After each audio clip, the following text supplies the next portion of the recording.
चलिए, तो फरवरी 2023 के जो हम लोग करंट अफेयर्स कर रहे थे उसमें हम लोगों ने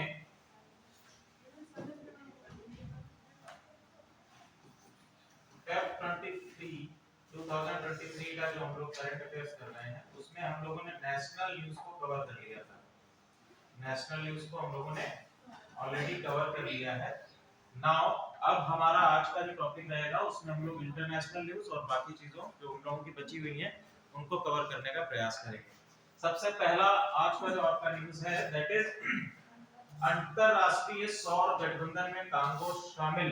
ठीक है, इंटरनेशनल सोलर अलायंस, इसमें एक नए देश को शामिल किया गया है। किस देश को शामिल किया गया है? कांगो को शामिल किया गया है। ठीक है, कांगो को शामिल किया गया है। भारत ने अंतरराष्ट्रीय सौर संगठन में, सौर गठबंधन में कांगो का स्वागत किया है। विदेश मंत्रालय ने कहा कि कांगो गणराज्य के राजदूत ने संयुक्त राष्ट्र सचिव की अंतरराष्ट्रीय सौर गठबंधन फ्रेमवर्क समझौते पर हस्ताक्षरित किए। ठीक है, तो बेसिकली अगर हम बात करें कि ये अंतरराष्ट्रीय सौर संगठन क्या है, ठीक है, अंतरराष्ट्रीय सौर संगठन क्या है, देखिए 2015 को फ्रांस पेरिस में COP21 सम्मेलन के अंतर्गत 121 सौर संसाधनों समृद्ध देशों के साथ में शुरू किया गया था। यानी कि अगर हम देखें तो आपका ये इंटरनेशनल सोलर अलायंस कब शुरू किया गया है? नवंबर 2015 को इसे शुरू किया गया है।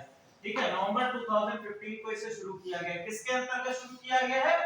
आपकी COP21 के अंतर्गत इसको शुरू किया गया है। ठीक है, किसके अंतर्गत शुरू किया गया है? COP21 के अंतर्गत इसको शुरू किया गया है। अगर हम इनिशियली देखें तो इसमें कितने कंट्रीज शामिल थे? इनिशियली इसमें कितने कंट्रीज शामिल थे? 121 कंट्रीज शामिल थे। क्या उद्देश्य है इसका? इसका उद्देश्य है 1000 गीगावाट से अधिक सौर ऊर्जा उत्पादन क्षमता की वैश्विक क्षमता प्राप्त करना। ठीक है, पहली चीज कि 1000 गीगावाट की सौर उत्पादन क्षमता, यानी ये कहना चाहता है इसका मुख्य उद्देश्य अगर हम कहें तो मुख्य उद्देश्य क्या रहेगा कि जो हमारे गैर पारंपरिक स्रोत हैं, गैर पारंपरिक स्रोतों पर निर्भर करना। ठीक है, गैर पारंपरिक ईंधन के स्रोतों पर निर्भर करना। क्लियर है? 113 देशों ने इस फ्रेमवर्क समझौते पर हस्ताक्षर किए हैं, जिसमें 86 ने इस फ्रेमवर्क समझौते पर हस्ताक्षर की पुष्टि की है। ठीक है, नया देश ध्यान रखिएगा कौन सा शामिल हुआ है इसमें? कांगो इसमें शामिल हुआ है। नेक्स्ट न्यूज की तरफ हम लोग बढ़ते हैं। Quad cyber challenge launch. ठीक है, तो सबसे पहले समझने का प्रयास करेंगे कि ये क्वाड क्या है। ठीक है, ये क्वाड क्या है? ये आपकी क्वाड आता है इंटरनेशनल ग्रुपिंग्स में। अंतरराष्ट्रीय जो हमारे अंतरराष्ट्रीय संगठनों में एक संगठन आपको दिखाई देता है जिसको हम कहते हैं क्वाड। ठीक है, क्वाड बेसिकली 4 कंट्रीज का ग्रुपिंग्स है जिसमें भारत, जापान, 4 देश कौन कौन से शामिल हैं? भारत है, जापान है, ऑस्ट्रेलिया और यूएसए। ये 4 कंट्रीज आपकी किसमें शामिल हैं? क्वाड कंट्रीज में शामिल हैं। अच्छा, ये बताइए क्वाड कंट्रीज आपस में कौन सा सैन्य अभ्यास करते हैं? क्वाड कंट्रीज कौन सा सैन्य अभ्यास करते हैं? चारों का मतलब एक साथ। हाँ, चारों का एक साथ। कोई नहीं पता? पता चलिए, क्वाड कंट्रीज एक साथ करते हैं मालाबार। ध्यान रखिएगा, क्वाड देशों में भारत, ऑस्ट्रेलिया, अमेरिका, जापान। हाल ही में क्वाड साइबर चैलेंज लॉन्च किया गया है। इसका मुख्य उद्देश्य 4 देशों में साइबर सुरक्षा में सुधार करना है। ठीक है, क्या उसका उद्देश्य है? साइबर सुरक्षा में सुधार करना। यह एक प्रकार की प्रतियोगिता है। ठीक है, ये एक प्रकार का क्या है? कंपटीशन है। हिंद प्रशांत क्षेत्र का कोई भी इंटरनेट उपयोगकर्ता इस चुनौती में भाग ले सकता है। तो बेसिकली आज के जमाने में, प्रेजेंट टाइम में, वर्तमान समय में आप देखेंगे कि हम सबसे ज्यादा जिन चीजों पर रिलाय करते हैं वो है हमारा इंटरनेट एज वेल एज जो हमारा साइबर क्राइम। जब हम इंटरनेट का यूज करते हैं, सोशल मीडिया का यूज करते हैं, तो इसमें कई सारी न्यूज़ेस भी आपने सुनी होंगी कि साइबर क्राइम होता है। आपके अकाउंट्स, जो आपके बैंक अकाउंट्स डिटेल होते हैं वो साझा हो जाती हैं, आपकी पर्सनल डिटेल साझा हो जाती हैं। एक और नाम आपने सुना होगा डीप फेक का, ठीक है। डीप फेक आजकल बहुत चर्चा में है। डीप फेक के अंतर्गत आपके नकली वीडियोस या नकली फोटोज एआई का इस्तेमाल करके बनाई जाती हैं। तो ये भी एक साइबर सिक्योरिटी से जुड़ा हुआ एक प्रॉब्लमेटिक सिचुएशन प्रेजेंट करता है। तो इंटरनेशनल लेवल पे अगर हम देखें तो इसमें क्वाड साइबर चैलेंज लॉन्च किया गया है। किसके द्वारा? क्वाड कंट्रीज के द्वारा लॉन्च किया गया है। क्लियर है? आगे हम देखें, ये सारी चीजें, हाँ इसको देखिए, 5वीं अंतरराष्ट्रीय समुद्री संरक्षित क्षेत्र कॉन्फ्रेंस, ठीक है, कहां पर हुई है ये?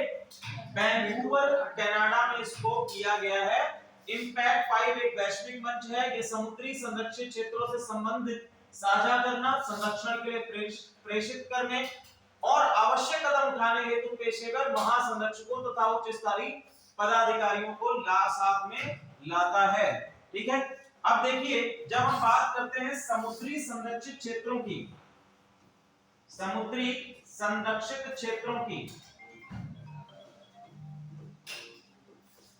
कोई भी एक कंट्री ले लीजिए, जैसे मान लीजिए हमने इंडिया को ले लिया, तो इंडिया का जो हमारा समुद्री क्षेत्र होगा कितना का माना जाता है?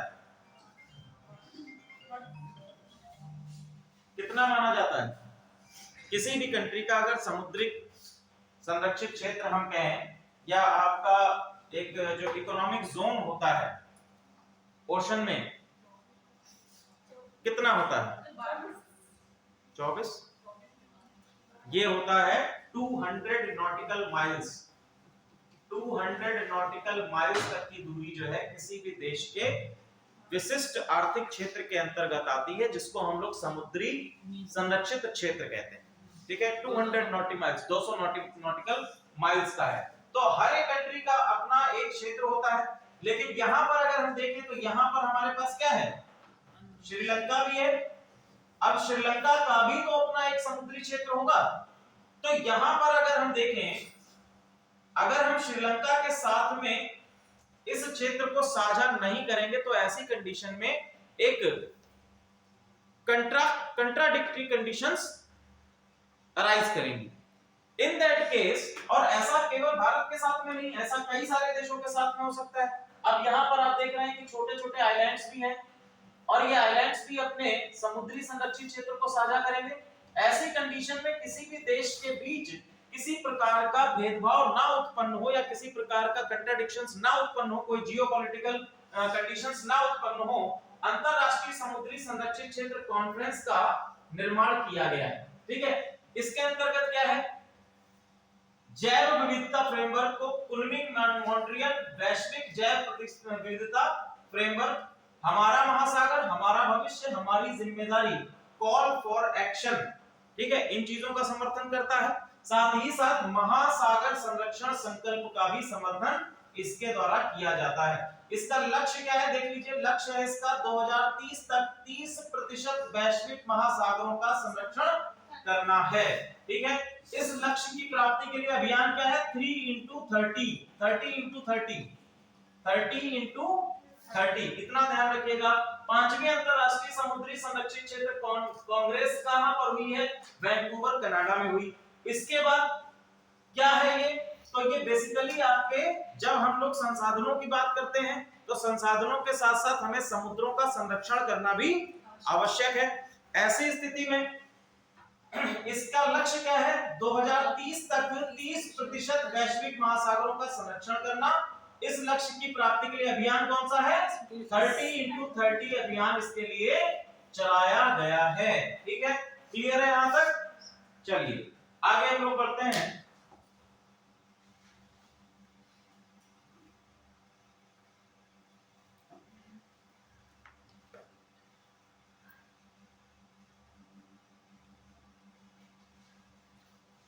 इसको आप लोग जानते ही होंगे, ऑनलाइन भुगतान एग्रीगेटर, इसको जानते हैं आप लोग। कई सारे चीजें यूज भी करते हैं, जैसे आप लोग यूपीआई यूज करते हैं। ठीक है, यूपीआई की फुल फॉर्म क्या है? Unified payment interface. ठीक है, क्या है? यूनिफाइड पेमेंट इंटरफेस,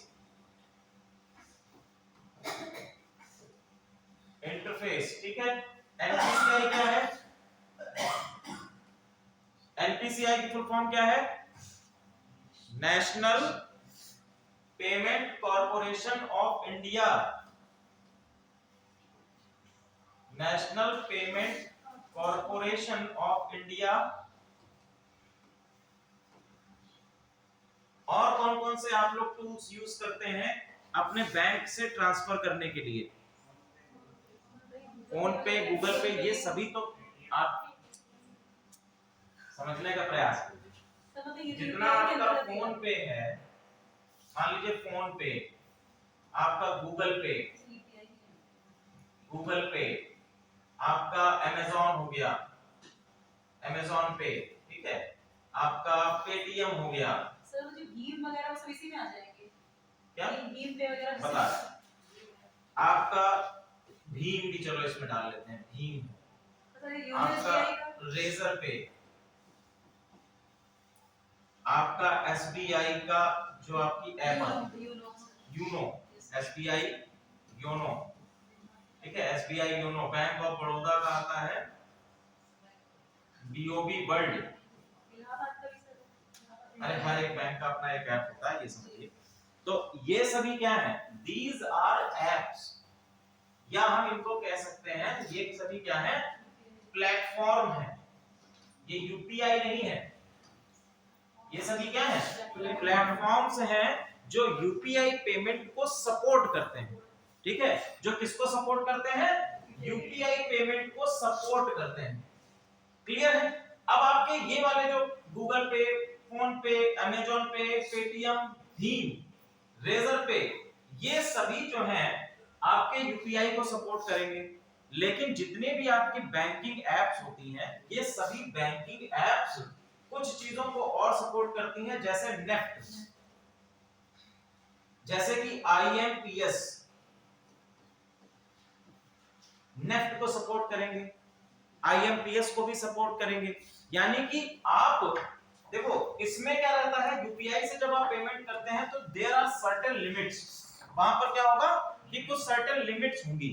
लेकिन जब आप नेफ्ट या यूपीआई से पेमेंट करते हैं तो वहां पर लिमिट्स नहीं रहती। लेकिन ये आप तभी यूज कर पाएंगे जब आप अपने बैंकिंग एप्स का यूज करेंगे। क्लियर है?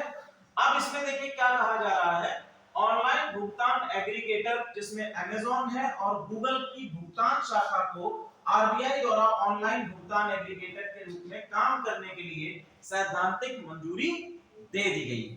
ठीक है, सैद्धांतिक मंजूरी देने का मतलब क्या है कि अब अमेज़न और गूगल के जरिए भी आप क्या कर सकते हैं, अब अमेज़न और गूगल पे के जरिए भी आप पेमेंट्स कर सकते हैं। ठीक है, पेमेंट्स कर सकते हैं। इसके अंतर्गत ये किस तरीके से काम करेगा, ये एक थर्ड पार्टी के रूप में काम करेगा, थर्ड पार्टी के रूप में काम करेगा। यानी कि थर्ड पार्टी कहने का मतलब क्या है, मान लीजिए ये एक पर्सन है ए, ये एक पर्सन है बी, आपको इस पर्सन के खाते से ट्रांसफर करना है इस पर्सन के खाते में। तो या तो आप क्या कर सकते हैं, किसी प्लेटफॉर्म का आप यूज करना होगा। ठीक है, अब उस प्लेटफॉर्म का यूज करने के लिए एक तो आपके पास क्या है कि बैंक टू बैंक आप ट्रांसफर कर दीजिए, फिर डायरेक्टली इसके खाते में डाल दिया, इन कैश आपने डाल दिया, या इसको अपने बैंक अकाउंट से आपने नेफ्ट कर दिया, या आईएमपीएस कर दिया। लेकिन अगर आपको यूपीआई यूज करना है तो उसके लिए आपको क्या करना पड़ेगा, किसी एक प्लेटफॉर्म का यूज करना पड़ेगा।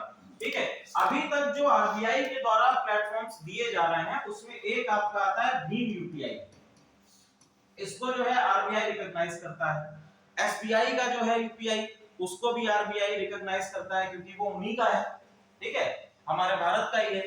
लेकिन अमेज़न और गूगल ये तो हमारे भारत के हैं नहीं, तो इसके लिए यहां पर जो प्लेटफॉर्म दिया जा रहा है, अब अमेज़न और गूगल को भी आरबीआई ने थर्ड पार्टी के रूप में मंजूरी दे दी।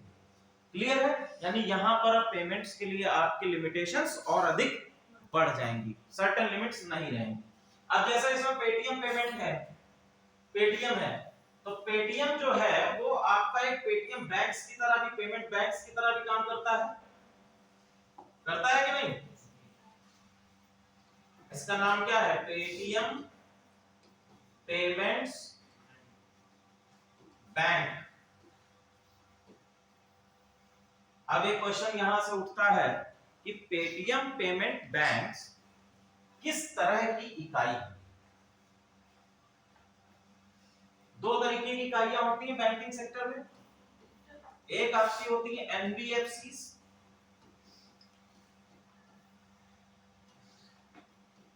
इनको क्या बोलते हैं? नॉन बैंकिंग फाइनेंशियल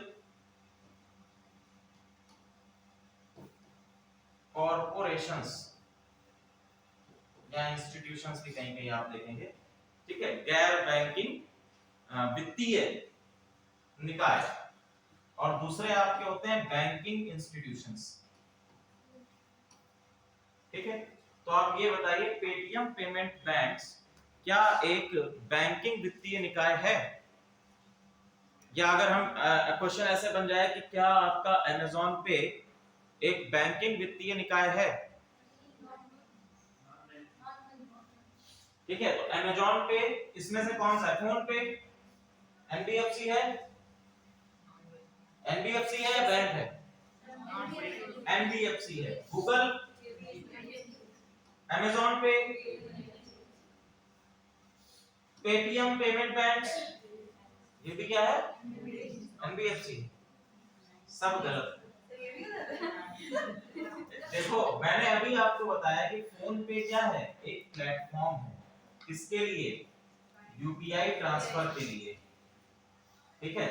फोन पे, एनबीएफसीज और बैंकिंग का कार्य पहले समझ लीजिए, तब आप इसको कर पाओगे। ऐसे क्वेश्चंस आपके वनडे एग्जामिनेशन में बहुत बनते हैं कि आपसे नीचे दे देगा निम्नलिखित में से कौन सा एक बैंकिंग निकाय है, या निम्नलिखित में से कौन सा एक गैर बैंकिंग वित्तीय निकाय है, उसमें आपसे क्वेश्चन पूछेगा। अब देखो, बैंकिंग का कार्य क्या होता है? बैंकिंग का कार्य ये होता है, सबसे पहला सिंपल चीज समझिए कि ये आपको सेविंग अकाउंट प्रोवाइड करता है।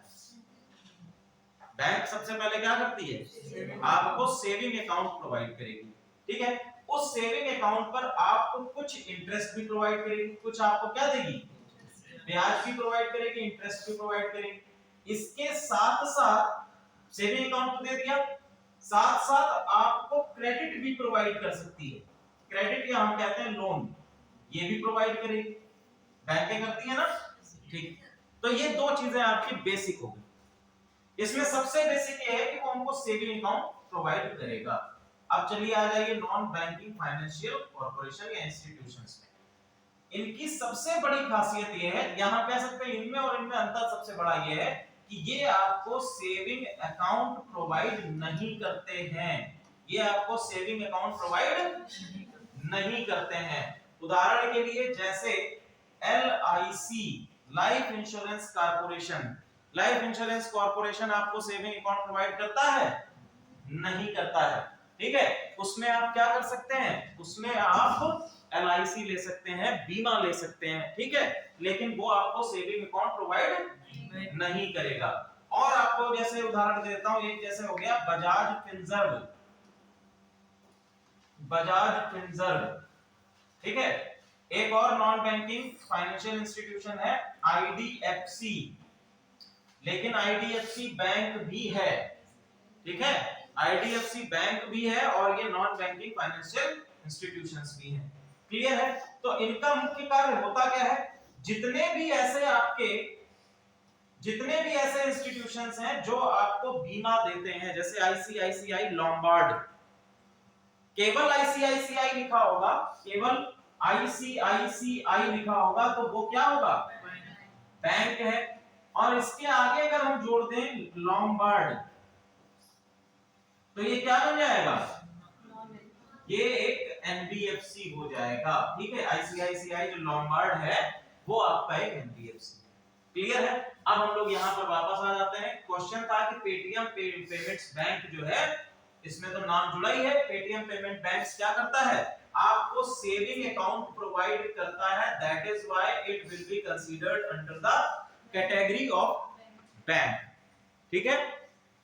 बाकी आपका अगर हम बात करें फोन पे, गूगल पे, अमेजॉन पे, पेटीएम, सॉरी भीम, रेजर पे, ये सभी क्या है, एसबीआई यूनो, बॉब वर्ल्ड, ये सभी क्या है, ये सभी प्लेटफॉर्म्स हैं जो मनी ट्रांसफर को अलाउ करते हैं। क्लियर है? अब चीज समझ में आ गई? तो यहां पर दो आपकी कंपनीज हैं जिनको ऑनलाइन एग्रीगेटर के तौर पर दिया गया है, पहला अमेजॉन और दूसरा गूगल। क्लियर है यहां तक? चलिए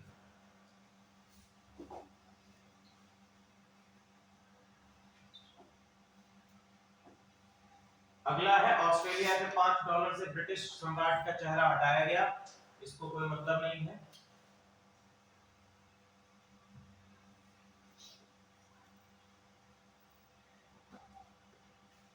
चलिए अगला है, राष्ट्रीय क्षेत्राधिकार से परे जैव विविधता पर संधि। ठीक है, राष्ट्रीय क्षेत्राधिकार से परे जैव विविधता पर संधि, ये क्या है? देखिए, जैविक विविधता के संरक्षण और सतत उपयोग के लिए बहुप्रतीक्षित संयुक्त राष्ट्र उच्च समुद्र संधि पर बातचीत कहां पर हुई है? न्यूयॉर्क में हुई है।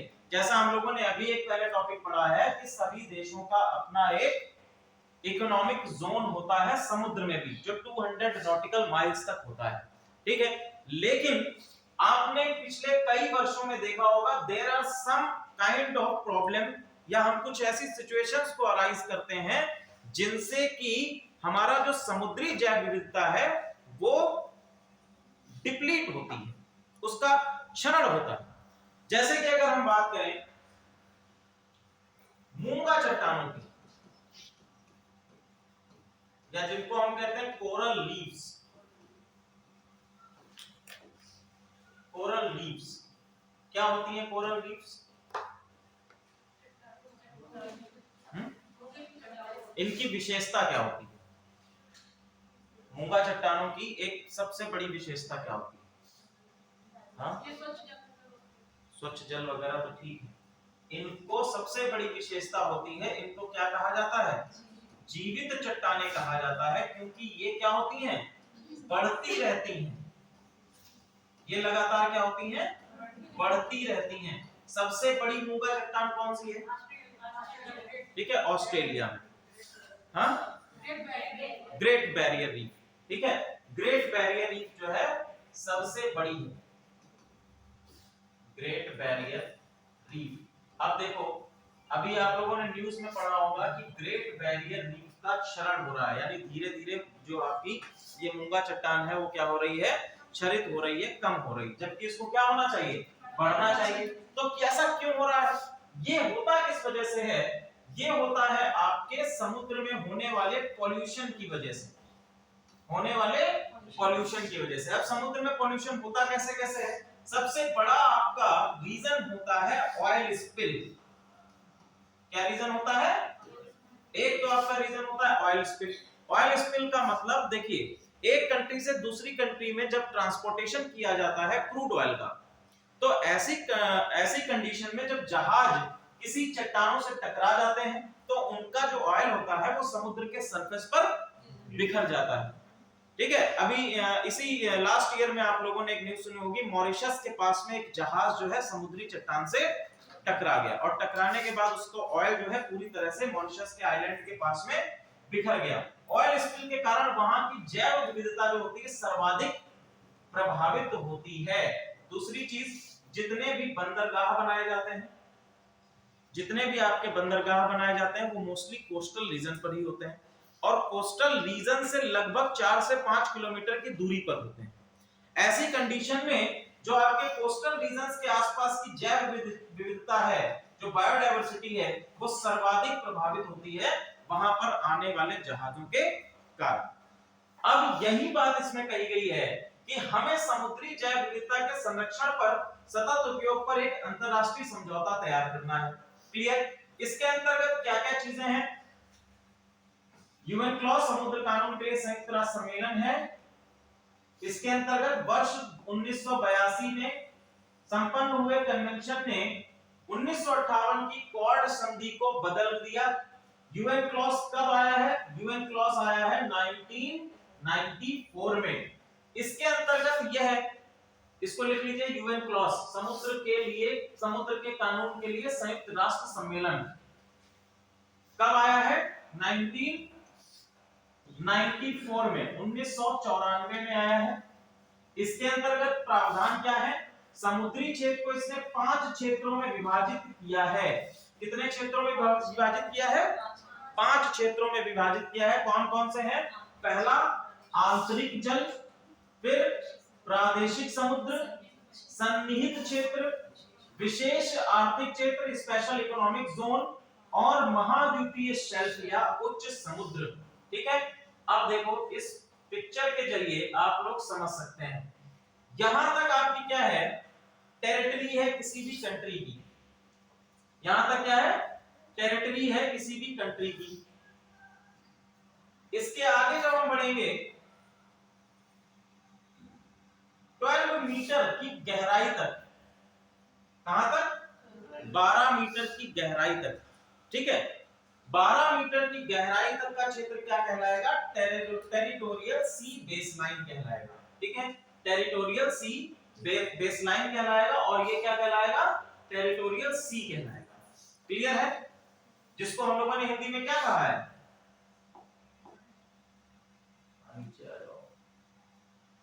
आंतरिक जल। ठीक है, सॉरी, प्रादेशिक समुद्र, प्रादेशिक समुद्र, प्रादेशिक समुद्र।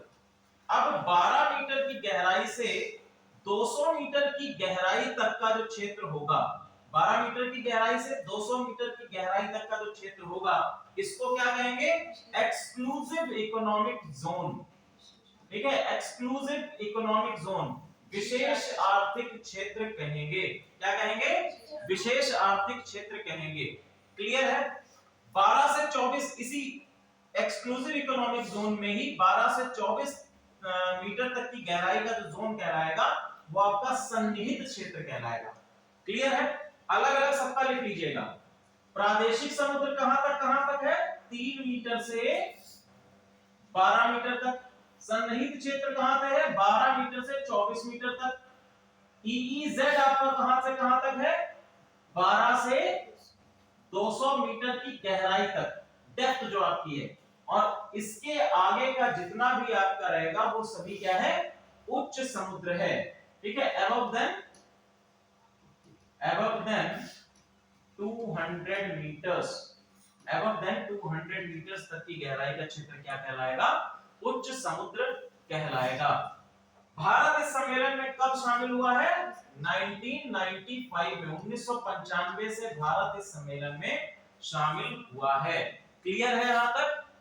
ठीक है, यूएन क्लॉज में भारत कब शामिल हुआ है? 1995 में शामिल हुआ। यूएन क्लॉज आया कब? 1994 में प्रभाव में आया।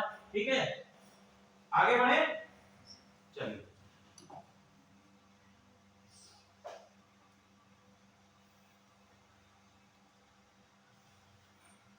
चलिए, ये हम लोगों ने ऑलरेडी इसको पढ़ा हुआ है। तुर्की में 7.8 तीव्रता का भूकंप आया। क्लियर? जो भूमध्य सागरीय और दुनिया के भूकंपीय रूपों में से एक सक्रिय क्षेत्र। इसमें जो आपका इंपॉर्टेंट चीज है, जो क्वेश्चन पूछा जाता है, कल भी हम लोगों ने पढ़ा कि भारत ने क्या चलाया है? ऑपरेशन दोस्त चलाया है। ऑपरेशन दोस्त इसमें चलाया गया है। ठीक है, ऑपरेशन दोस्त भारत की तरफ से चलाया गया। क्लियर है? बाकी आपका ज्योग्राफी का पार्ट है। बाकी आपका किसका है? ज्योग्राफी का पार्ट है। कुछ चीजें हम लोग देख लेते हैं। तुर्की, या हम लोग बात करते हैं तुर्कीये, जो तुर्की का नाम बदल चुका है, क्या हो चुका है? तुर्कीये इसका नाम हो चुका है। यह कहां पर स्थित है? 3 प्रमुख विवर्तनिकी प्लेटों के बीच स्थित है। ठीक है, तुर्की की प्लेट कौन सी है? एनाटोलियन प्लेट है। तुर्की किस प्लेट पर स्थित है? एनाटोलियन प्लेट पर स्थित है। एनाटोलियन प्लेट पर स्थित है तुर्की। क्लियर है? अब देखो किन प्लेटों के बीच में है ये। तो पहली कौन सी प्लेट है? अफ्रीकी प्लेट, अरेबियन प्लेट, और दूसरी आपकी यूरेशियन प्लेट। यूरेशियन प्लेट, इन 3 प्लेटों के बीच में आपका कौन सा देश स्थित है? तुर्की स्थित है। तुर्की कौन सी प्लेट पर है? एनाटोलियन प्लेट पर स्थित है। क्लियर है यहां तक? अब देखो ये बात हम लोग जानते हैं, जब आप लोगों ने प्लेट टेक्टोनिक थ्योरी पढ़ी होगी, प्लेट विवर्तनिकी सिद्धांत पढ़ा होगा, तो हम ये बात जानते हैं कि प्लेट्स लगातार मूव करती हैं और उनके मूवमेंट के कारण जब वो आपस में टकराती हैं तो भूकंप जैसी स्थिति उत्पन्न होती है। क्लियर है? चलिए, इतना हमारे लिए काफी है। इसके बारे में और तो आप लोगों को बताना नहीं है, ज्योग्राफी में फिर पहुंच जाएंगे हम लोग। टेक्टोनिक प्लेट थ्योरी सबको पता है?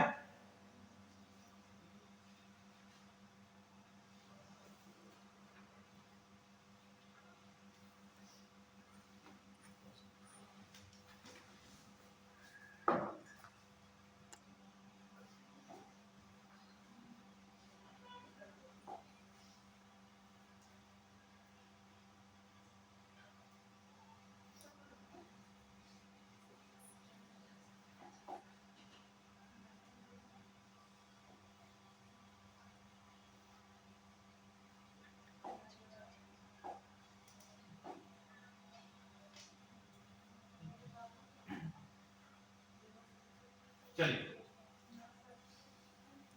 अगला देखिए टॉपिक। अगला टॉपिक है NASA ISRO synthetic aperture radar, जिसको हम लोग कहते हैं निसार के नाम से। ठीक है, निसार। अब देखो, अच्छा आप प्लेट टेक्टोनिक की बात कर रहे थे ना, प्लेट टेक्टोनिक सभी को पता है। देखो, जो आपके करंट अफेयर बेसिस पे क्वेश्चन बनते हैं वो कभी-कभी स्टैटिक पोर्शन से जोड़ के पूछता है। ठीक है, जैसे कहीं पर भूकंप आया तो आपसे पूछ देगा प्लेट टेक्टोनिक या प्लेट विवर्तनिकी सिद्धांत के बारे में। आप लोग कहोगे कि हमें तो पूछना चाहिए था तुर्की के लिए भारत ने कौन सा जो है अभियान चलाया, उसने पूछ दिया, उसी के बेसिस पे आपसे क्वेश्चन पूछ दिया कि भैया आप ये बताइए कि प्लेट विवर्तनिकी सिद्धांत क्या है, या निम्नलिखित कथनों पर विचार कीजिए। उसमें 4-5 कथन दिए होंगे किसके विषय में? प्लेट विवर्तनिकी सिद्धांत के विषय में। क्लियर है? तो ऐसी कंडीशन में आपका वो भी चीज तैयार होनी चाहिए। बताओ कौन बताएगा? आप लोगों ने तो ज्योग्राफी की क्लास में पढ़ा हुआ है, बताइए। सबसे पहले ये बताइए कि प्लेट विवर्तनिकी सिद्धांत किसने दिया है? Who proposed the tectonic plate theory? Sir वो दुर्बलता मंडल वगैरह जो आते हैं उसी के तो आएंगे सर। कौन सा मंडल? सर इसमें दुर्बलता मंडल पे प्लेट तैयार नहीं, मैंने इसमें 6th क्लास की बुक में पढ़ा है एनसीईआरटी। एल तरंगे होती हैं इस तरह से, मैंने तो विनाशकारी तरंगे ऐसा वो तो जब भूकंप आ जाता है, आप तो बहुत आगे पहुंच गए, L waves, B waves, S waves. वो 6th क्लास से ज्योग्राफी में वो तो भूकंप जब आ जाता है तो सबसे पहले पी वेव्स आती हैं, फिर एस वेव्स आती हैं, फिर एल वेव्स आती हैं, वो अलग की चीज है। मैं बेसिक क्वेश्चन पूछ रहा हूं कि प्लेट विवर्तनिकी सिद्धांत किसने दिया है? नहीं याद है?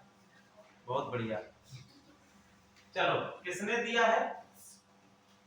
रॉबर्ट वैगनर ने दिया है। ठीक है, किसने दिया है? वैगनर ने आपका प्लेट विवर्तनिकी सिद्धांत दिया है। अब प्लेट विवर्तनिकी सिद्धांत है क्या? विवर्तनिकी सिद्धांत मोटे-मोटे तौर पर इसको समझ लीजिए ताकि आप लोग छोटे-मोटे क्वेश्चंस इससे संबंधित हल कर पाएं। तो प्लेट विवर्तनिकी सिद्धांत में देखो ये कहा गया है कि ये आपका मान लीजिए पृथ्वी की सबसे ऊपर आपकी क्या होती है? भूपर्पटी होती है। भूपर्पटी के बाद क्या आता है? मेंटल आता है। अरे भूपर्पटी की क्रस्ट बोलते हैं, क्रस्ट। ठीक है, इसके बाद आता है आपका क्रोड या कोर। अब कोर भी आपकी, मेंटल भी आपकी दो होती है, इनर मेंटल और आउटर मेंटल, और कोर भी आपकी दो होती है। कौन कौन सी होती है?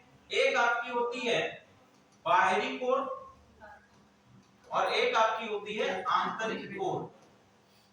आंतरिक कोर, क्लियर है? आंतरिक कोर जो होती है वो पूरी तरह से ठोस होती है, सॉलिड होती है। और किसकी बनी होती है?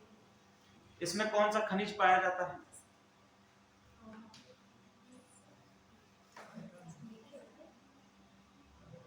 खनिज, हाँ,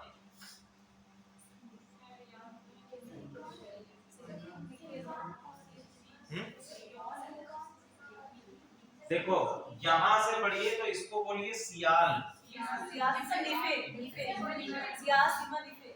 हाँ अब आया समझ। इसमें याद आ गया। सियाल हो गया, यहाँ पर सीमा हो गया और यहाँ पर क्या हो गया नीफे। नीफे। क्लियर? सियाल, सीमा और नीफे। अब सियाल का मतलब क्या है? सिलिकॉन और एल्युमिनियम, सिलिकॉन और मैग्नीशियम। नीफे का मतलब निकेल और फेरस। ठीक है, ये आपके खनिज कहां पर पाए जाते हैं? अलग अलग प्लेटों में पाए जाते हैं। अब आपकी जो आंतरिक कोर होती है पूरी तरह से सॉलिड होती है, ठोस होती है, और बाहरी कोर जो है ये इसके चारों तरफ क्या करती है? इस तरह से रोटेट करती है, और ये हमारी किसमें होती है? लिक्विड फॉर्म में होती है। खैर ये तो हमारा इनर स्ट्रक्चर हो गया।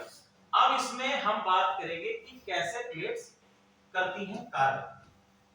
अब मान लीजिए कि ये एक प्लेट ऊपर रखी हुई है, हम ये भी बात जानते हैं कि जितना हम नीचे जाते जाएंगे, जितना आप नीचे जाते जाएंगे उतना ही क्या होगा?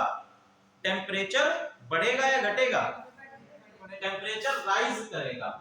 और फिजिक्स का एक सिद्धांत ये कहता है कि जहां पर टेम्परेचर ज्यादा है, या हम इसको कहते हैं हायर कंसंट्रेशन, एनर्जी हमेशा किस कंसंट्रेशन से किस कंसंट्रेशन की तरफ मूव करती है? Higher concentration to lower concentration. जहां पर हायर कंसंट्रेशन है वहां से लोअर कंसंट्रेशन की तरफ क्या करेगा? एनर्जी मूव करेगी।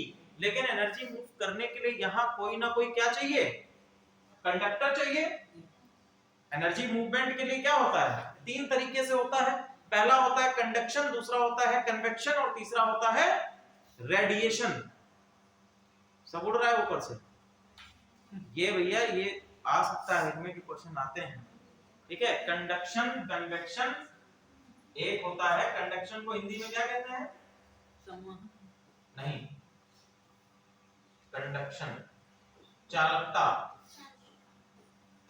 दूसरा होता है कन्वेक्शन संवहन, और तीसरा होता है रेडिएशन, जिसको हम क्या कहते हैं? विकिरण। इसको क्या कहते हैं? विकिरण। अब चालकता का मतलब क्या होता है? चालकता, जैसे मान लीजिए मुझे ये पेन है और ये पेन पीछे तक पहुंचाना है। क्लियर? तो मैं क्या करूंगा? पहले मैं यहां पर दूंगा, फिर मैं उनको दूंगा, फिर मैं उनको दूंगा, फिर मैं उनको दूंगा, फिर मतलब मैं नहीं दे रहा हूं, पहले मैंने इनको दिया, फिर इन्होंने पीछे पास कर दिया, इन्होंने पीछे पास कर दिया, उन्होंने पीछे पास कर दिया, और पीछे तक पास कर दिया। तो अंत तक क्या हो गया? पेन पहुंच गया। यानी ये ऊर्जा जो है ये अंत तक पहुंच गई एक दूसरे से होते हुए। ये तो हो गया आपका क्या? चालकता हो गई। दूसरा आपका आता है संवहन। संवहन में क्या होता है कि जब एनर्जी को पास करना, मान लीजिए ये एनर्जी है और हमने इस एनर्जी को लिया, हम गए और वहां तक पहुंचा दिया, ये क्या हो गया? संवहन। ठीक है, कोई एक आपका कंडक्टर रहेगा और वो कंडक्टर सीधे आपको पहुंचा देगा। तीसरा होगा विकिरण। विकिरण की मैंने ये देना है और मैंने ये सीधे यहां से एनर्जी ली और फेंक के पहुंचा दी, ये हो गया क्या? विकिरण। जैसे सूर्य की एनर्जी हम तक आती है वो किस फॉर्म में आती है? विकिरण या रेडिएशन के फॉर्म में आती है। सूर्य वहां से एनर्जी फेंक देता है, हमारे पास तक पहुंच जाती है, तक पहुंच जाती है। इस तरह से हमारा तीनों आपकी एनर्जी का कन्वर्शन होता है। सेम चीज यहां पर समझिए कि जब पृथ्वी के अंदर क्या है? टेम्परेचर यहाँ पे हाई टेम्परेचर है, यहाँ पर क्या है? लो टेम्परेचर है। हमारी सह संवहनीय धारा बहना शुरू करेगी किधर की तरफ? ऊपर की तरफ। ठीक है, फ्लोर की तरफ, क्रस्ट की तरफ। ऊपर की तरफ क्या होगी? मूव करना शुरू करेगी, और जैसे ही ये आकर क्रस्ट से टकराएंगी, यहाँ पर क्या उत्पन्न होगा? फॉल्ट उत्पन्न हो जाएगा। फॉल्ट उत्पन्न हो जाएगा, जिसको हम लोग कह सकते हैं क्रैक उत्पन्न हो जाएगा। अब एक धारा, जब धारा टकराएगी तो धारा क्या होगी? टूट जाएगी। एक धारा किधर की तरफ बहेगी? इधर की तरफ। यही धारा क्या होगी? टूटेगी। इस तरह से एक धारा इधर की तरफ बहने लगेगी, तो यहां से प्लेट टूटेगी, और प्लेट टूटने के बाद क्या होगा? ये प्लेट इधर की तरफ मूव करना शुरू हो जाएगी, ये प्लेट इधर की तरफ मूव करना शुरू हो जाएगी। यही आपकी क्या है?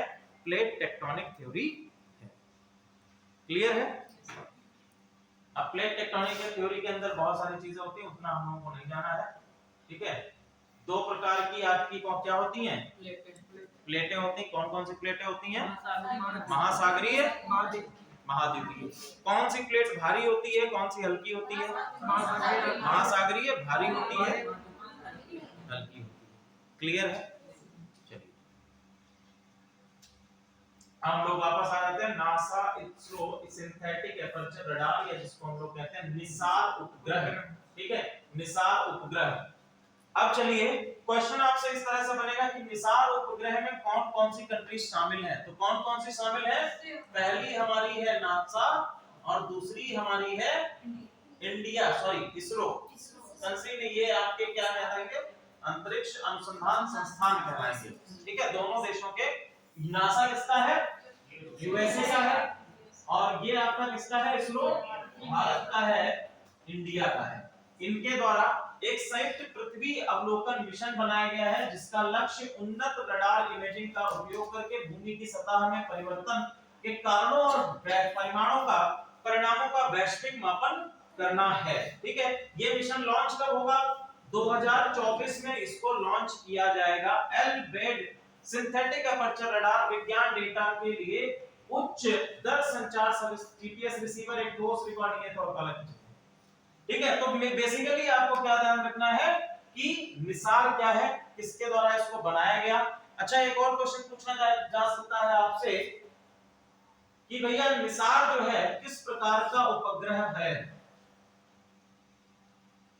निसार जो है वो किस प्रकार का सैटेलाइट है? जियो स्टेशनरी सैटेलाइट है या आपका पोलर सैटेलाइट है?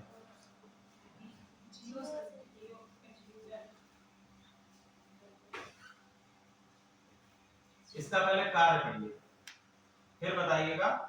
अब आप लोग कार्य जब पढ़ेंगे तो कार्य से ही आपको समझ में आ जाएगा कि भैया ये किस प्रकार का उपग्रह है। इसका कार्य क्या है? पृथ्वी अवलोकन मिशन है। क्या है ये? पृथ्वी अवलोकन मिशन है। जूम कर दें। ये क्या है? पृथ्वी का अवलोकन मिशन है, और इसका कार्य है उन्नत रडार इमेजिंग का उपयोग करना। रडार इमेजिंग का उपयोग करना। तो रडार इमेजिंग के लिए कौन से आपके उपग्रह होते हैं?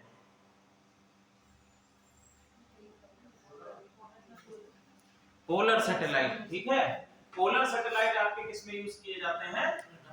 रडार इमेजिंग के लिए यूज किए जाते हैं, ठीक है। पोलर सैटेलाइट आपके इमेजिंग या रक्षा के या जितने भी ऐसे होते हैं वे सभी आपके पोलर सैटेलाइट के अंतर्गत आते हैं। जियो सिंक्रोनस या जीरो स्टेशनरी में कौन से उपग्रह आते हैं?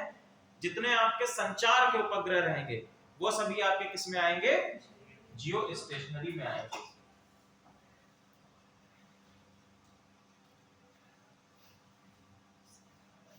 ब्रॉडबैंड की नई परिभाषा। ब्रॉडबैंड से आप लोग सभी परिचित हैं, ठीक है। ब्रॉडबैंड से सभी परिचित हैं? हाँ? नहीं परिचित हो? ब्रॉडबैंड जानते हैं? आप नहीं जानते? इंटरनेट यूज करती हैं? कैसे यूज करती हैं? इंटरनेट कैसे यूज करते हैं? मोबाइल में ना। तो मोबाइल क्या ब्रॉडबैंड है? मोबाइल में जो हम लोग नेट यूज करते हैं वो बेसिकली वायरलेस इंटरनेट यूज करते हैं, ठीक है। अगर हम उसी इंटरनेट को वायर्ड में यूज करें तो उसको हम लोग कहेंगे ब्रॉडबैंड। अब यहाँ पर ब्रॉडबैंड की नई परिभाषा निकल के आ रही है। नई परिभाषा के मुताबिक इंटरनेट की डाउनलोड स्पीड कम से कम 2 Mbps होनी चाहिए, ठीक है। कितनी होनी चाहिए? कम से कम 2 Mbps की स्पीड होनी चाहिए। किसमें? डाउनलोडिंग में। तब हम कह सकते हैं कि ये ब्रॉडबैंड इंटरनेट है। अब ब्रॉडबैंड इंटरनेट के लिए क्या किया जा रहा है? ब्रॉडबैंड इंटरनेट के लिए आपकी वायर्ड लाइन बिछाई जाती है, जिसको हम लोग कहते हैं फाइबर लाइन, ठीक है, जिसको हम लोग कहते हैं फाइबर ऑप्टिक्स। ये काम करता है किस पे? फाइबर ऑप्टिक्स पे काम करता है। इसकी केबल जो होती है फाइबर ऑप्टिक्स केबल होती है। क्लियर है? चलिए अब देखिए एक और इसमें प्रश्न बनता है, भारत का वह कौन सा राज्य है जो पूर्णतः इंटरनेट से लैस हो चुका है? ठीक है, और केरल में ही क्या जारी किया गया है? इंटरनेट का अधिकार। ठीक है, केरल में इंटरनेट का अधिकार भी दिया गया है। बात करें अगर, यह विकसित देशों से काफी पीछे है। उदाहरण के लिए अमेरिका में यह 25 एमबीपीएस है, कनाडा में क्या है 50 एमबीपीएस है, और भारत कहां पर है अभी 2 एमबीपीएस पर है। सेवा प्रदाताओं पर नजर रखने के लिए ट्राई कई मानदंडों का उपयोग करता है। इसमें connection, SIM card, activation time, package loss, ये सभी चीजें अलग। 2004 में ब्रॉडबैंड बनने के लिए कनेक्शन के परिभाषित डाउनलोड स्पीड 256 केबीपीएस थी। 2013 में 512 केबीपीएस कर दी गई, और अब इसको कितना कर दिया गया है 2 एमबीपीएस कर दिया गया है, जो कि अन्य देशों की तुलना में अभी भी काफी पीछे है। भारत का पहला एग्री चैटबॉट अमाकुसाई, एग्री मींस खेती के लिए, कृषि के लिए, चैटबॉट है आपका। चैटबॉट एक प्रकार का क्या होगा, ये आर्टिफिशियल इंटेलिजेंस होगा, ठीक है, आर्टिफिशियल इंटेलिजेंस होगा जिसमें कृषि से रिलेटेड आप चीजें पूछ सकते हैं। कहां लॉन्च किया गया है इसको, उड़ीसा में इसको लॉन्च किया गया है। उड़ीसा कई फसलों पर निर्भर है, राज्य देश में चौथा सबसे बड़ा चावल उत्पादक है, दूध, अंडे और मत्स्य पालन में लगभग आत्मनिर्भर है। ठीक है, उड़ीसा के बारे में अगर बात करें, चौथा सबसे बड़ा चावल उत्पादक राज्य है, और भी कई सारी चीजें जैसे आपका दुग्ध उत्पादन है, मत्स्य उत्पादन है, इसमें भी ये क्या है आत्मनिर्भर है, यानी अन्य राज्यों से इसको आयात करने की आवश्यकता नहीं पड़ती है।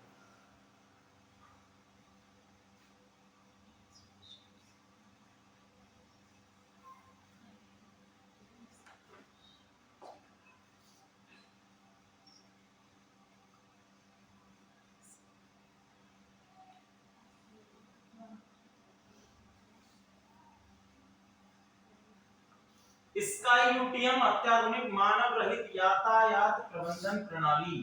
ठीक है, इसका एक नाम याद रखिएगा, केवल और केवल क्या, स्काई यूटीएम। ठीक है, स्काई यूटीएम, ये इसका नाम ध्यान रखिएगा। ये बेसिकली किसके लिए है, यह हवाई जहाजों के यातायात प्रबंधन के लिए है। इसके लिए है, हवाई जहाजों के लिए, हम इसको कह सकते हैं हवाई यात्रा के लिए, हवाई यात्रा हेतु इसको बनाया गया है, ताकि इन हवाई यात्राओं का मैनेजमेंट किया जा सके। अभी तक आप लोगों ने देखा होगा, एयरपोर्ट्स पे आप जाते होंगे तो वहां पर हवाई यात्राओं के मैनेजमेंट के लिए एक टावर बनाया जाता है। ठीक है, उसी टावर के जरिए वहां पर सभी यात्राओं, सभी जो आपका ट्रैफिक होता है, एयर ट्रैफिक होता है, उसको कंट्रोल किया जाता है। ठीक है, उसको हम लोग बोलते हैं ATC tower, air traffic control tower बोलते हैं। अब देखिए, इसके जरिए क्या किया जाएगा, इसमें मानव रहित हवाई यात्रा को मानव युक्त विमानन हवाई क्षेत्र के साथ एकीकृत करता है। 4000 उड़ानें प्रति घंटे संभालने में ये क्या है, सक्षम होगा। ठीक है, ड्रोन ऑपरेटरों को स्थितिजन्य जागरूकता, स्वायत्त नेविगेशन, यातायात प्रबंधन और जोखिम मूल्यांकन में भी मदद करेगा। ठीक है, चलो ये तो अलग है आपका। ब्लैक बॉक्स दिया गया है, ब्लैक बॉक्स आप लोग जानते हैं क्या होता है, ये फ्लाइट की जितनी भी डिटेल्स होती हैं, कब फ्लाइट उड़ी, उड़ने के समय क्या उसकी स्थिति थी, ठीक है, कब फ्लाइट लैंड होती है, इन सभी चीजों के बारे में जो डेटा रखता है वो आपका क्या होता है, ब्लैक बॉक्स होता है। किसी भी दुर्घटना की स्थिति में जिस विमान के भाग को चेक किया जाता है वो क्या होता है, ब्लैक बॉक्स होता है। क्लियर है, चलो अब अच्छा हम लोग बात करते हैं बार्ड। अच्छा, चैट जीपीटी के बारे में कितने लोग जानते हैं? हाँ, गूगल ने लॉन्च किया, चैट जीपीटी गूगल ने लॉन्च किया था, अब तो बहुत सारी कंपनियों ने अपना चैट जीपीटी निकाल दिया है। तो चैट जीपीटी क्या होता है? लैंग्वेज को चेंज करने के लिए तो ट्रांसलेटर होता है। बताओ भैया, बताओ पूजा जी बताइए। तो जैसे इसमें लिखा हुआ है ना, इनपुट क्या था तो विश्वाडिया करने में सक्षम। अरे वो सब बताते रहते हैं उनकी बात, हिंदी में समझो। देखो, किताबों में जो लिखा है वो अलग चीज है, तुम कितना उसको समझ पा रहे हो वो इम्पोर्टेंट है। ठीक है, अब चैट जीपीटी इतना बड़ा नाम हो गया है, आजकल के जमाने में बहुत सारे लोग चैट जीपीटी का यूज करते हैं। तो चैट जीपीटी क्या होता है समझिए। पहले हम लोग क्या करते थे, मान लीजिए कोई आपको चीज लिखनी होती थी, कोई मान लीजिए आपको एक एप्लीकेशन लिखनी है, आपको एक एप्लीकेशन लिखने के लिए बोला गया, आपने एक एप्लीकेशन अपना, लेकिन आपको लिखना समझ में नहीं आ रहा है कि उसको कैसे लिखें, उसमें क्या क्या चीजें डालनी चाहिए, तो आपने क्या किया, गूगल पे सर्च कर लिया, गूगल पे सर्च किया कि how to write an application, तो गूगल उसमें कई तरीके की एप्लीकेशन दे देता था, आप उसमें से देख के एक एप्लीकेशन अपने मन मुताबिक लिख लेते थे। चैट जीपीटी के आने से क्या है, आपको क्या करना होगा, सिंपल आप उसमें टाइप करेंगे right an application, search engine type करता है, क्या सर्च इंजन टाइप करता है, सर्च इंजन टाइप करने अभी समझ गए, वो क्या आप करेंगे, राइट एन एप्लीकेशन, वो आपको पूरी की पूरी एक एप्लीकेशन लिख के ही दे देगा, वो भी आपके नाम से, ठीक है, वो भी आपके नाम से एप्लीकेशन वो लिख के दे देगा। आपको करना क्या है, जस्ट उसको कॉपी करना है, पेस्ट करना है, मेल में डालना है, जहां डालना है उसको डालना है। तो फिर उसका डाटा डालना पड़ेगा ना उसमें। और सबसे बड़ी चीज इसकी ये, हाँ डेटा तो डालना पड़ेगा, राइट एन एप्लीकेशन, डेटा क्या, आप तो आपका फोन है, आप जिस फोन में यूज कर रहे हैं, आप जिस लैपटॉप में यूज कर रहे हैं, उसमें आपका डेटा तो है ही, तो आपको बस क्लिक करना है कि आपका डेटा उठा ले, वो अपने आप डेटा उठा लेगा, कॉपी करके आपको पूरा बना के दे देगा, राइट एन। दूसरी चीज इसकी सबसे बड़ी खासियत क्या है कि इसमें किसी भी प्रकार का कॉपीराइट इशू नहीं आएगा, मतलब जितनी भी बार इससे एप्लीकेशन आप मांगेंगी, जितनी भी बार मांगेंगी, उतनी बार ये एक अलग एप्लीकेशन लिख के देगा, उसकी वर्डिंग अलग होगी, उसके स्टेटमेंट्स अलग होंगे, उसके सेंटेंसेस अलग होंगे, मतलब कहीं पर भी वो किसी से मेल नहीं खाएगा। इवन आप इससे अगर कहते हैं राइट एन बुक, अगर आप इससे कहते हैं किताब लिखो, तो ये आपको किताब भी लिख के दे देगा, बस उसमें डाटा डालना पड़ेगा कि इस विषय पे, हाँ इस विषय पे, विषय टॉपिक आपको डालना पड़ेगा, इस विषय पे हमको एक किताब, ये आप इसमें क्या है, राइट एंड रिसर्च, वो भी आपको ये करके दे देगा। इससे आप अगर कहें, इससे आप अगर कहें कि made an power point on this topic, तो वो आपको पावर पॉइंट बना के भी दे देगा। ये है चैट जीपीटी। सर बुक में तो वही होगा, उसमें तो चेंज नहीं करेगा। किसमें, जैसे कोई भी हम बुक डालते हैं, जैसे मैथ की डाली तो उसमें क्वेश्चन तो वही देंगे। नहीं टॉपिक डालना पड़ेगा, वो अपना आप टॉपिक डालोगे ना, उसके बेसिस वो पूरा बना के दे देगा आपको।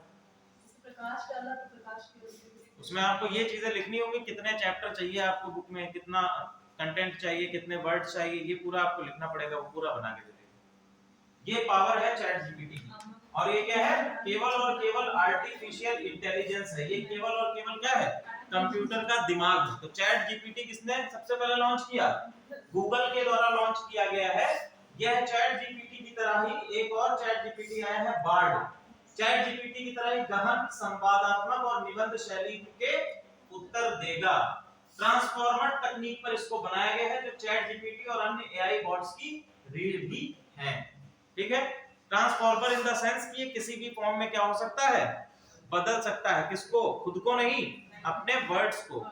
ठीक है, ट्रांसफॉर्मर तकनीक गूगल द्वारा 2017 में बनाया गया अग्रणी ओपन सोर्स है। यह न्यूरल नेटवर्क आर्किटेक्चर है जो इनपुट के आधार पर भविष्यवाणियां करने में भी सक्षम है। ठीक है, अब देखो, बार्ड एक सीमित रोल आउट की तरह दिखता है। यह कहना कठिन है कि क्या यह चैट जीपीटी की तुलना में अधिक प्रश्नों का उत्तर दे सकता है। ठीक है, ऐसा कोई अभी नहीं है कि बार्ड चैट जीपीटी से अच्छा होगा। क्लियर है, गूगल ने भी स्पष्ट किया कि बार्ड के पास कितना ज्ञान है, यह स्पष्ट गूगल के द्वारा नहीं किया गया है। ठीक है, चैट जीपीटी अभी तक कितनी घटनाओं के साथ में सीमित है, 2021 तक का ज्ञान है इसको। ठीक है, 2021 तक का ज्ञान है अभी चैट जीपीटी को, लेकिन धीरे धीरे आने वाले समय में हम ये जानेंगे कि पर्टिकुलर डे के हिसाब से, पर डे के हिसाब से चैट जीपीटी का डेटा भी संरक्षित होता रहेगा। देखो, बहुत बड़े बड़े कमरे बनाए गए हैं। अगर आप गूगल का ऑफिस उस पे सर्च करेंगे नेट पे, तो आप देखेंगे गूगल का जो मेन हब बनाया गया, जहां उसका डेटा स्टोर किया जाता है, कई एकड़ों में उसकी जमीन है, जहां पर केवल और केवल ड्राइव्स रखी हुई हैं, ड्राइव जिनमें डेटा स्टोर किया जाता है। हम लोग देखो एक चिप यूज करते हैं, पहले यूज करते थे, या एक छोटी सी पेन ड्राइव यूज करते हैं, तो छोटी सी पेन ड्राइव में कितना डेटा स्टोर होता है, और उनमें एकड़ों में ड्राइव्स फैली हुई हैं, तो सोचो उनके पास कितना डेटा होगा जिसको हम करते हैं। चलिए अब देखो, LAMDA की आवाजों की नकल कर सकता है और मनुष्यों के साथ बातचीत कर सकता है। सॉफ्टवेयर की सुविधाओं की नकल करने से सावधानी। लैंग्वेज मॉडल जो है बार्ड का, ठीक है, लैंग्वेज मॉडल जो है बार्ड का, ये क्या कर सकता है, आवाजों की नकल कर सकता है और मनुष्यों के साथ बातचीत भी कर सकता है। क्लियर है? वो आपका जैसे गूगल में यूज होता है ना, ओके गूगल आप लोग करते हैं, ठीक है, तो ओके गूगल जिस तरह से बात कर सकता है उसी तरह से ये भी बात कर सकता है। माइक्रोसॉफ्ट ने ओपन एआई के चैट जीपीटी का समर्थन किया है। चीनी सर्च इंजन बाइडू ने एनी बॉट नामक चैट जीपीटी शैली लॉन्च किया है, एआई लॉन्च किया है। इसको भी ध्यान रखिएगा, चीन का जो आपका सर्च इंजन है वो कौन सा है, बाइडू, ठीक है। इसका चैट जीपीटी कौन है, एनी बॉट, नाम इसका ध्यान रखिएगा, एनी बॉट क्या है इसका नाम। हम लोगों ने आपको बताया भी था कि उसके बारे में बताया था कि कई बार ऐसे क्वेश्चन पूछे जाते हैं जो आपके रिलेट करते हैं सर्च इंजन से या ब्राउजर से। ये चर्चा की थी हम लोगों ने क्लास में। देखो थोड़ा सा बताया था, थोड़ा सा बता, थोड़ा सा बताया था, इतना ही बताया था क्या है। अच्छा हाँ, तो इतना ही ठीक है, आएगा ना, और क्या बताना है उसमें, वो तो ठीक है। ये तो इतना तो आप लोग जानते ही हैं, सर्च इंजन कौन कौन से हैं, या लिस्ट आप लोगों को दे दें, चलो दे ही देते हैं, यहीं दिखा देते हैं, आप लोग लिख लीजिए।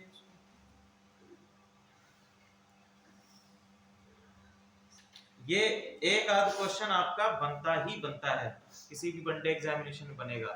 यूपीपी का जिन्होंने भरा है उसमें ही पूछा जा सकता है, या आपके आरओ में भी एक क्वेश्चन आपसे पूछा जा सकता है कि किस तरह से वर्क, कौन कौन से आपके सर्च इंजन है।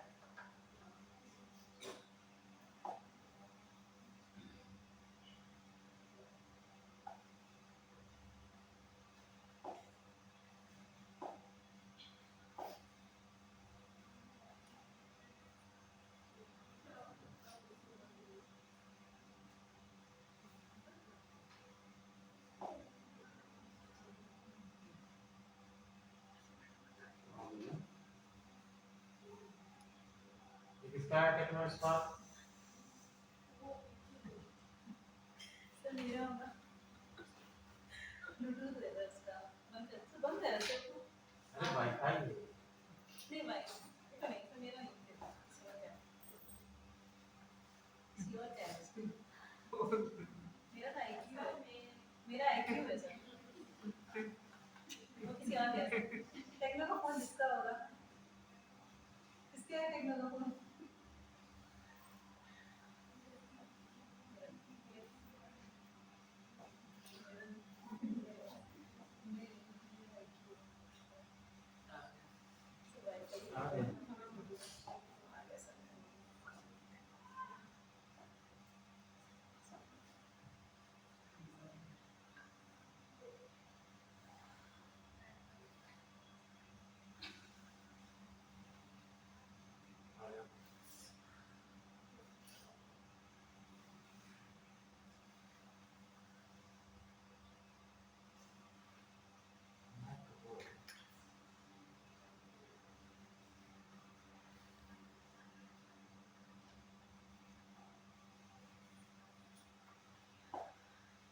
चलो ऐसे ही लिख दो, लिखो सबसे पहले list of search engines,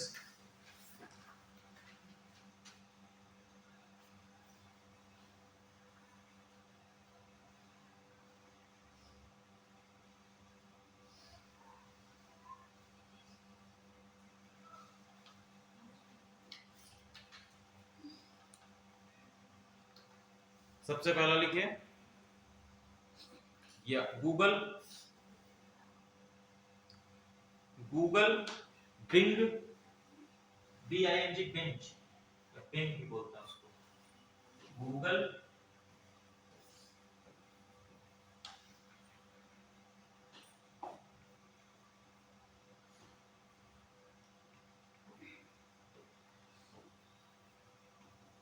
binge, Yahoo,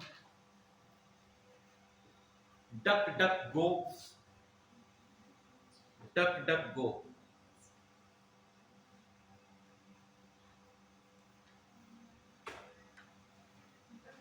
ji DuckDuckGo, Baidu, internet archive, internet archive, AOL, AOL,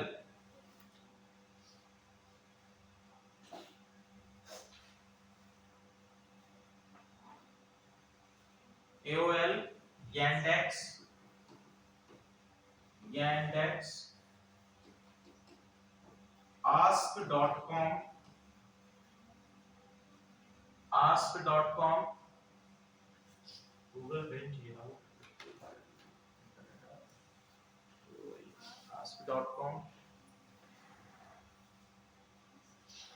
Ecosia, ECOSIA, Ecosia, ask.com, उसके ऊपर क्या Yandex, YANDEX, Yandex, और Naver, NAVER, Naver, और Ecosia, ECOSIA, Ecosia, NAVER, Naver,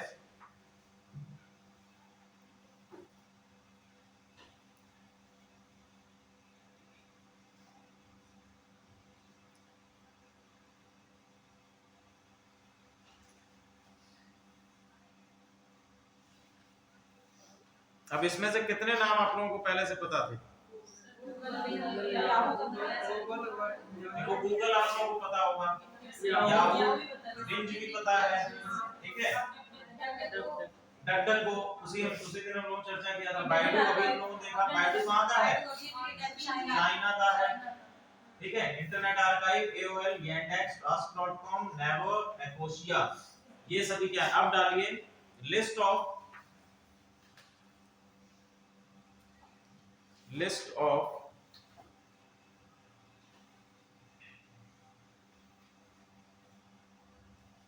internet Explorer, internet browser, sorry,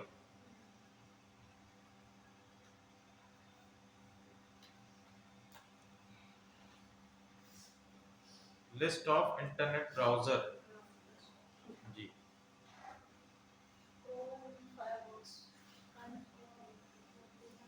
लिखिए Firefox, Firefox, Google Chrome,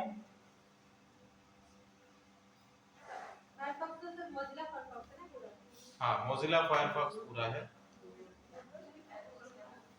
Google Chrome, Opera, Opera, OPERA, Opera, Safari, Microsoft Edge, MS Edge, Edge लिख देना, Microsoft Edge, EDGE, Edge, MS Edge, ठीक है, EDGE Edge, फिर Maxthon, Maxthon, MAXTHON, मैक्सथॉन,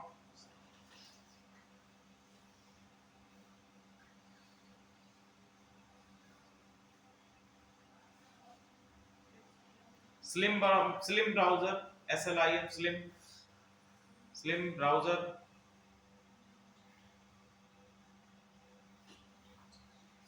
conqueror, Konqueror,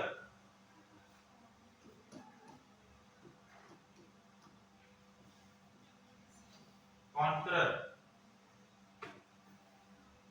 Flock, FLOCK, flock,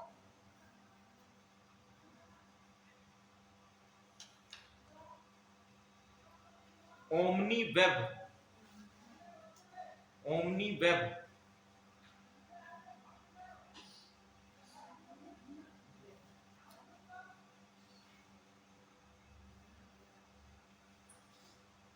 Arora, ARORA,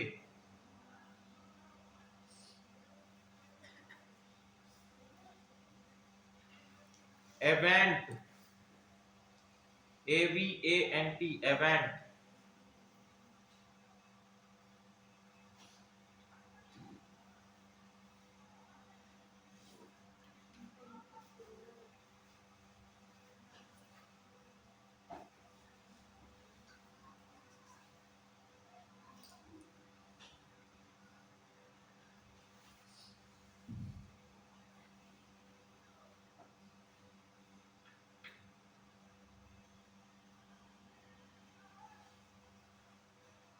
अच्छा, अब बताइए, एक question बनता है, भारत का पहला web browser. Internet Explorer. Internet explorer Microsoft का, भारत का नहीं, ठीक है। भारत का पहला वेब ब्राउज़र कौन सा है? ये जितने भी आप लोग देख रहे हैं इसमें से कोई भी भारत का नहीं है। अभी हम लोगों ने जो ब्राउज़र लिखवाए हैं उसमें से भी कोई भारत का नहीं।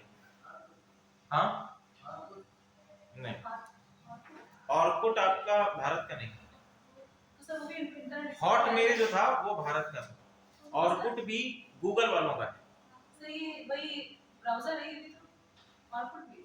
ऑर्कुट ब्राउज़र नहीं था, ऑर्कुट समझा रहा हूँ क्या था, ऑर्कुट अब खत्म हो गया। सुना था उसके बारे में, एपिक, ये आपका इंडिया फर्स्ट वेब ब्राउज़र।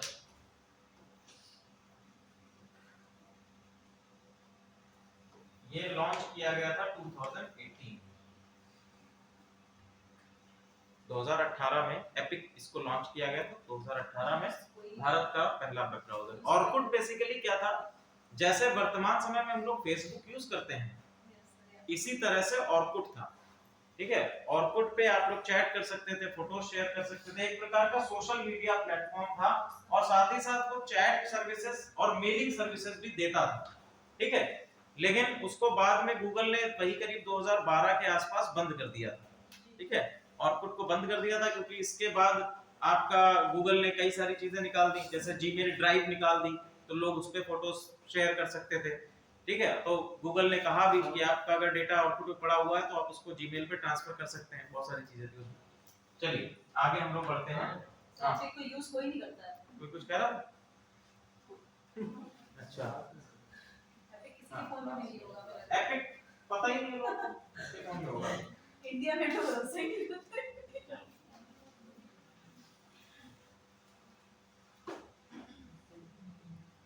अगले हम लोग बात करते हैं सिकल सेल एनीमिया, ठीक है। सिकल सेल एनीमिया ये बहुत ही इंपॉर्टेंट आपका एक डिजीज है, या हम कह सकते हैं, क्योंकि जब भी हम लोग बात करते हैं मानव विकास सूचकांक की, ठीक है, या हम लोग बात करते हैं मानव पूंजी की, भारत में भी अगर हम प्रमुख रोगों में किसी चीज को देखते हैं तो उसमें आपका सिकल सेल एनीमिया जो है ये सबसे प्रमुख, या हम कह सकते हैं एक महत्वपूर्ण रोल प्ले करता है। और इसके लिए सभी राज्यों की सरकारों साथ ही साथ केंद्र सरकार के द्वारा समय समय पर मिशन चलाए जाते हैं। सिकल सेल एनीमिया जो है ये मुख्यतः जो है किसमें पाई जाती है, ये सबसे बड़ी रोग पाया जाता है महिलाओं में। एनीमिया हिंदी में क्या कहते हैं? रक्त अल्पता, ठीक है। एनीमिया क्या होता है? रक्त अल्पता। भारतीय महिलाओं में सबसे सर्वाधिक बीमारी जो पाई जाती है वो आपकी ये एनीमिया है। अब देखो भारत सरकार के द्वारा 2047 तक सिकल सेल एनीमिया को खत्म करने के लिए मिशन शुरू करने की योजना की घोषणा की गई है। यह वंशानुगत लाल रक्त कोशिकाओं विकार का समूह है। लाल रक्त कोशिकाओं में हीमोग्लोबिन होता है जो एक प्रोटीन जो ऑक्सीजन ले जाता है, ठीक है। तो हीमोग्लोबिन क्या है? हीमोग्लोबिन क्या है? प्रोटीन है। ऐसे भी करके क्वेश्चन आपसे दे सकता है, पूछ लेगा हीमोग्लोबिन क्या है,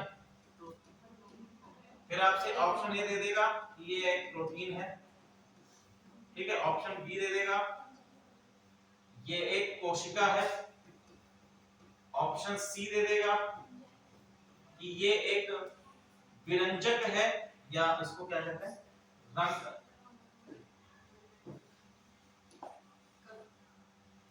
नहीं एंजाइम नहीं, एंजाइम हाँ ऑप्शन में एंजाइम भी हो सकता है, एंजाइम हो सकता है। एक कंफ्यूज करने वाला ऑप्शन देता है कलर के लिए कौन सा क्या यूज करते हैं, हाँ क्या कह रहा है, एक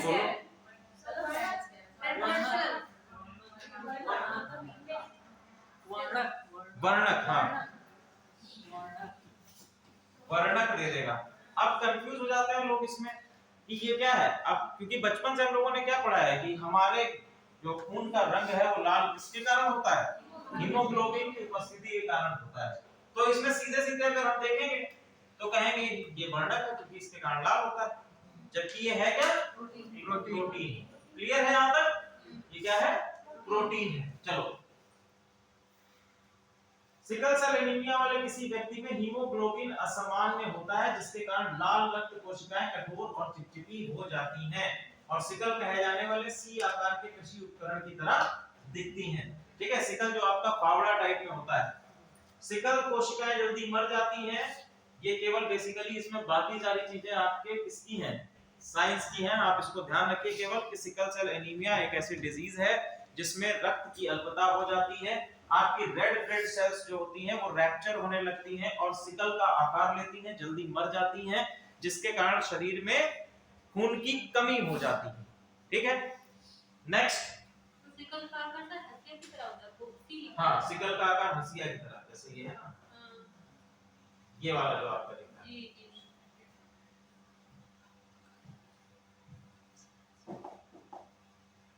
ट्रेन नियंत्रण और प्रक्षेपण प्रणाली, आईएटीएस, ये तो इंडिया मोबाइल वैन, ये भी आता है।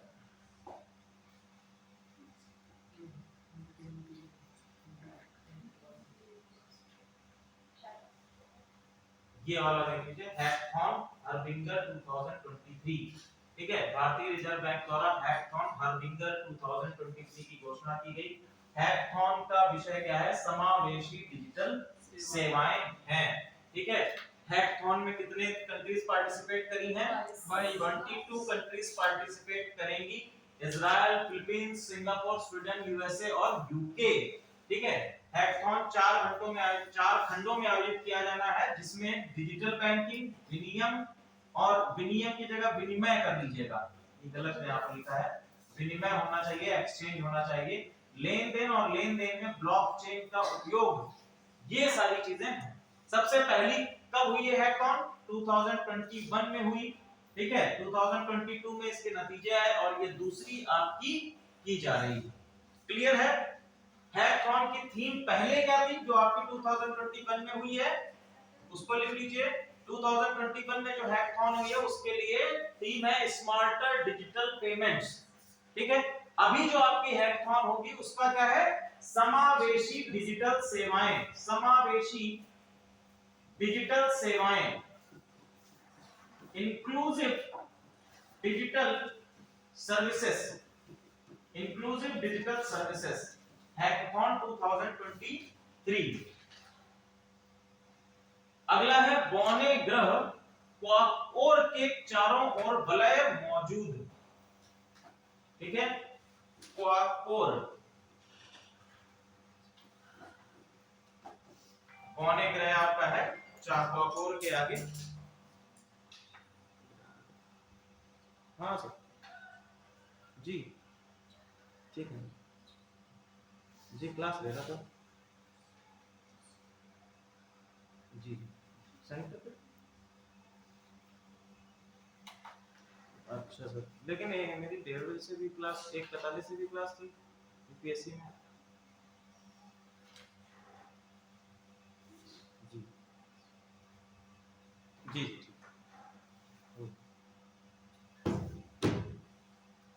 क्लियर है।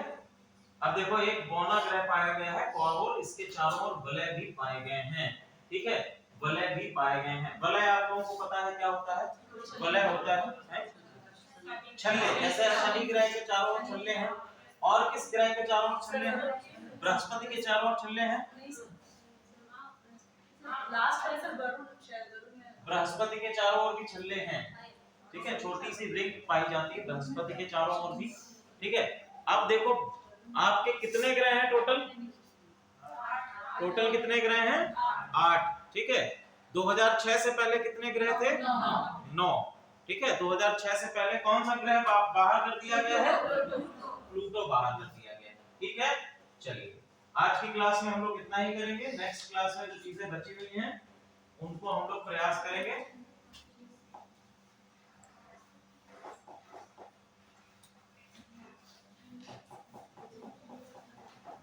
आप लोग सभी लोग से आग्रह ये है कि आप लोग कृपया पीसीएस का फॉर्म भी भर दें, ठीक है।